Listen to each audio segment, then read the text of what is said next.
Teil on kogu hommik väsitatud siin eestikeelsete slaididega.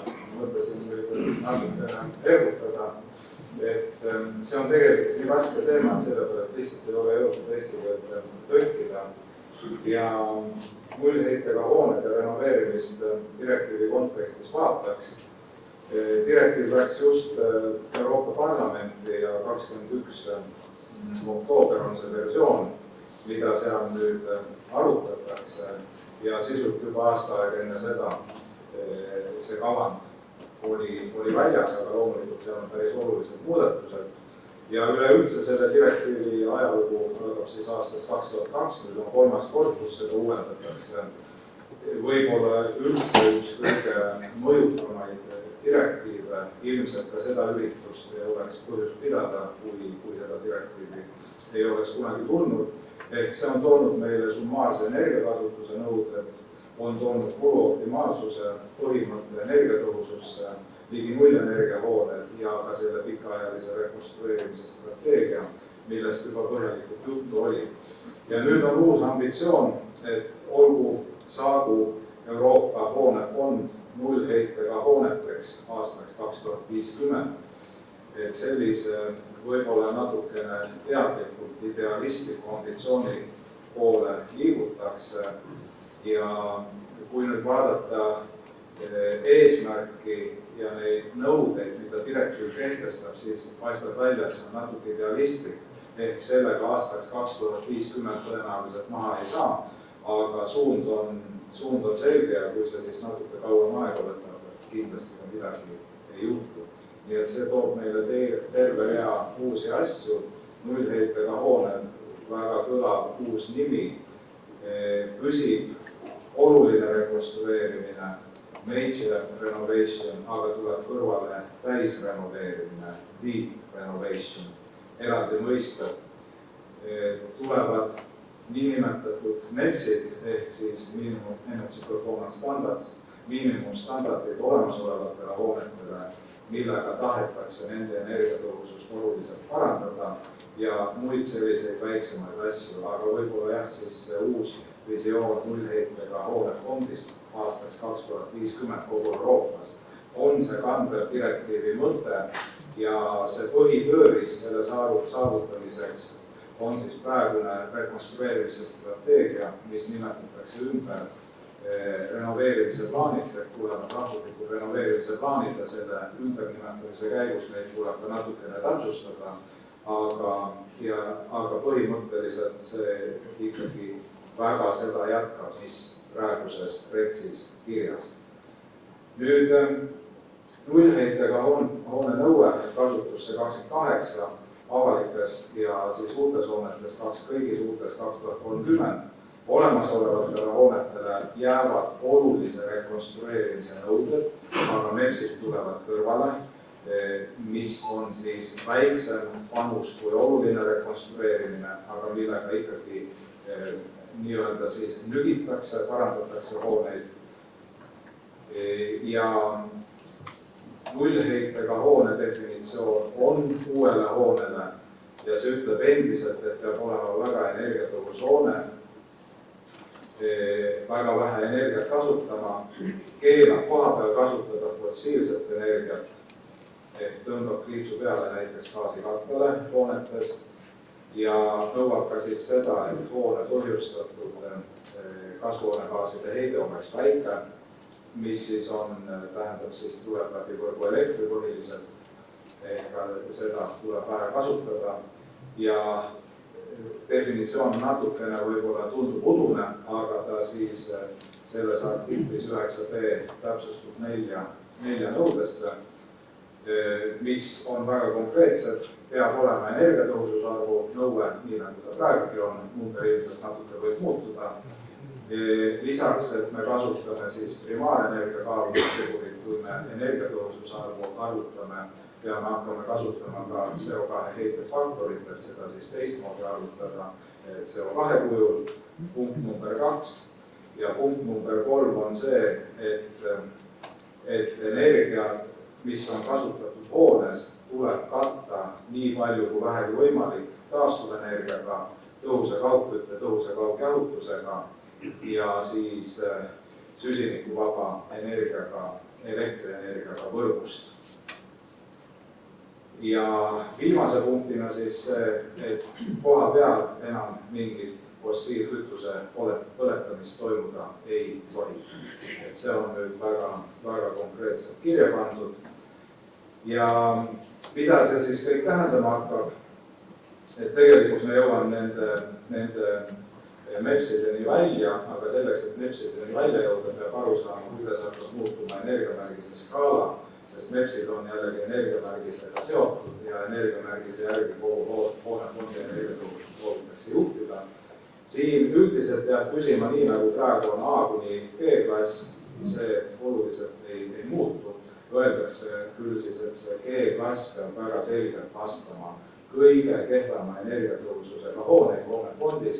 Esialgu oli öeldud, et 15% kehvematest hoonetest peaks sinna G-klassi minema, aga lõpliku versiooni seda 15% nõuet ei jäänud. Ja juurde tuleb siis A0 klass, mis on nullheitega hooneklass. Võtame praeguse energiamärgise, tõmbame sealt H-klassi maha sisuliselt ja paneme A-klassi juurde ja võib-olla natuke numbrit tuleb muuta. Nii lihtne see saabki siis olema.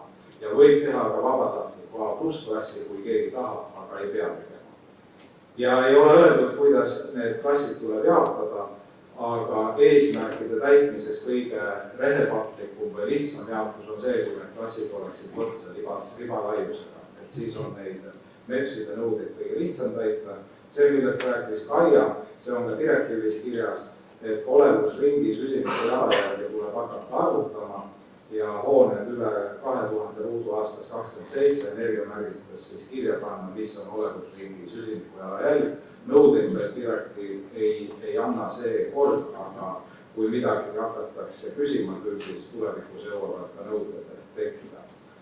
Ja nüüd jõuaks siis selle kõige olulisema juurde, mis hakkab nii nagu see nullheitega hoone muidugi mõjutab uusehitust, aga renoveerimist hakkavad mõjutama need MEPS-id. Ja siin on nüüd mitu asja. Kõigepealt see deep renovation on defineeritud uue mõistena ja kuni aastani 2030 deep renovation tähendab siis A-klassi ehk nullenergia taseme saavutamist ja peale 2030 siis juba seda nullheitega hoone taseme saavutamist. Aga deep renovation jaoks ei tule ühtegi nõuet. See on nii-öelda vabatahtlik tegevus. Ja et vabatahtliku tegevus toimuks, siis lihtsalt peab olema rahastamist selle jaoks. Et need napid riigi vahendid, kus siis neid toetusi antakse, et midagi tulevikus peab nende, et renoveeritaks nullheitega hoone tasemel, et midagi selle jaoks peab ka olema.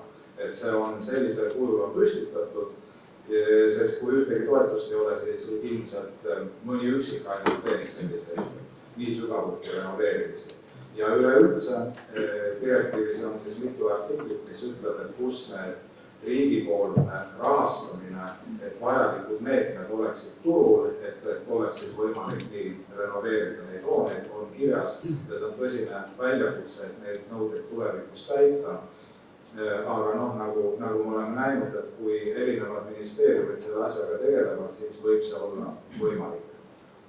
Ja jõudes nüüd nende miinimumenergiastandardite juurde, mida rakendatakse hoonefondile, siis see rakendamine mitte-eluhoonetele, eluhoonetele on erinev.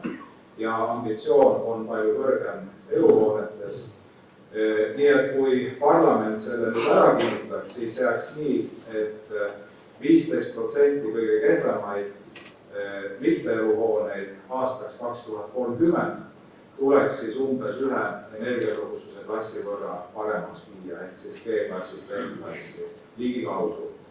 Ja aastaks 2034 räägime juba siis 25% ja seal on siis, see vastab siis 2 energiatõhususe klassi muutust sisuliselt, kui see energiamärgise skaala järgi läheb.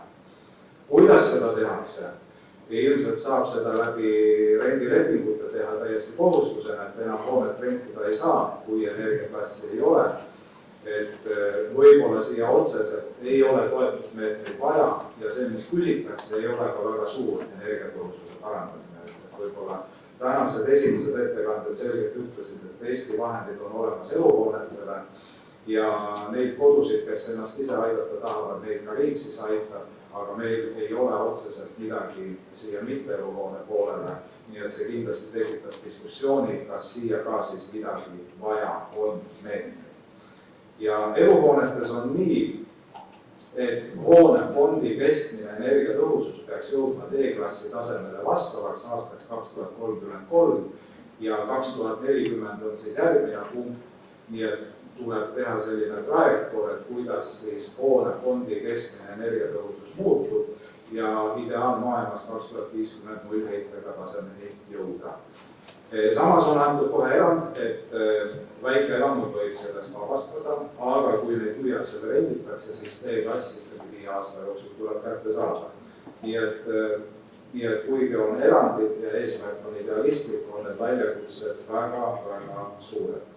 Ja üks väike näide siia lihtsalt, mis meie korterelamute puhul tähendab, mis on täiesti keskmise sellise Euroopa renoveerimismääraga praegu olnud.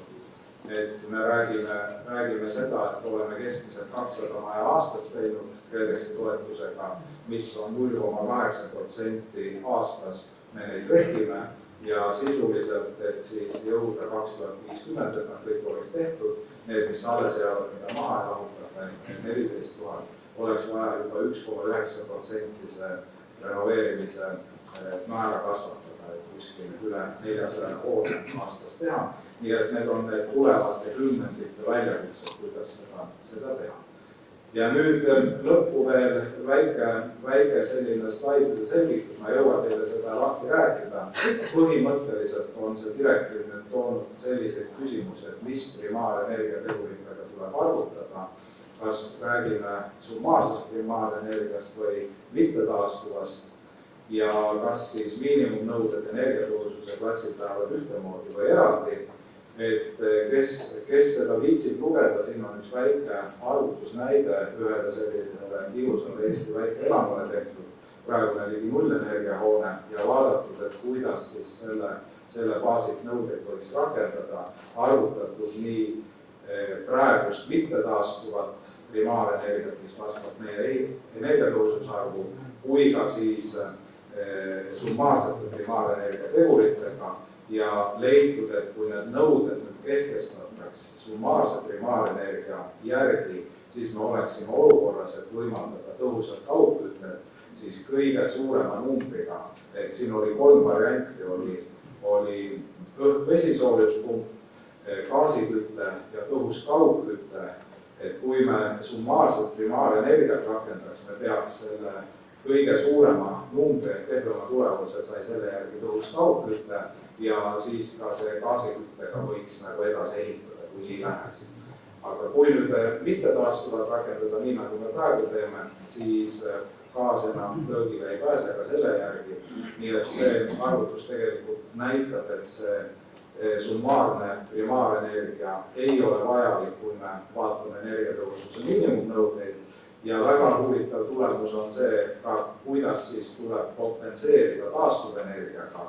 Seal ainukene asi, mis läbi läks sellest nõudest, on tõhus kaugküte ja õhk-vesisooljuspumbaga seda nõuet ära ei täida. No, sõltub ka, kuidas kaalumistegurid on valitud, aga siin on natuke selliste Euroopa keskmistega rehkendatud, mis praeguses standardis on. Aga nüüd selle